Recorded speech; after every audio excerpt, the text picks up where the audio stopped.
सारा चीजें इंटरनल हम लोगों का पूरा हो चुका है। सीट शेयरिंग को लेकर सर वो फॉर्मूला सब तय हो हो चुका गया? है, बन वो गई सब है में सर। कोई नई दिक्कत है, सब हो चुका है। अनाउंसमेंट कब अनाउंसमेंट करेंगे कब तक होगा सर? मुझे लगता है कि परसों नहीं तो तरसों हम कर देंगे। सर डिप्टी सीएम आप ही होंगे सर? अरे इसमें भी कोई कहने वाली बात है क्या?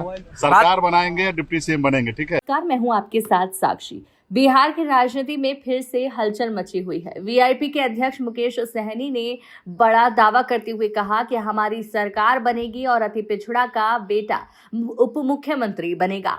उनके इस बयान ने महागठबंधन के भीतर हलचल पैदा कर दी है और राजनीतिक गलियारों में चर्चा का केंद्र बन गया है। मुकेश सहनी ने स्पष्ट किया है कि उनका दावा केवल पद की महत्वाकांक्षा नहीं बल्कि वीआईपी की ताकत और गठबंधन में उसकी निर्णायक भूमिका को दिखाने का प्रयास है। उन्होंने चेतावनी दी कि अगर महागठबंधन ने उनका योगदान और दावेदारी नजरअंदाज किया तो ये गठबंधन के लिए गंभीर चुनौती बन सकती है।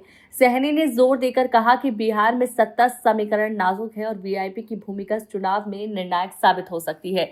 खासकर मधेपुरा और मिथिलांचल क्षेत्रों में उनके समर्थक महागठबंधन के लिए महत्वपूर्ण है।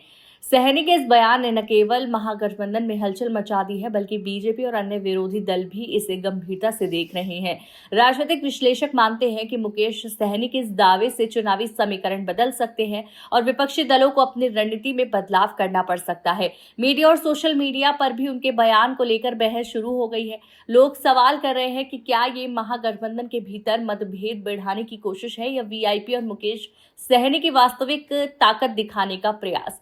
मुकेश सहनी ने साफ कहा कि उप मुख्यमंत्री पद का उनका दावा केवल पद की महत्वाकांक्षा नहीं है बल्कि सत्ता समीकरण और गठबंधन की मजबूती का प्रतीक है। उनका कहना है कि महागठबंधन को इस दावे को नजरअंदाज नहीं करना चाहिए, अन्यथा आगामी चुनावों में ये गठबंधन के लिए चुनौती बन सकती है। बिहार की राजनीति अब इस बयान के बाद और भी गर्म होती नजर आ रही है और सभी की नजरें अगले कदम पर टिकी हुई हैं।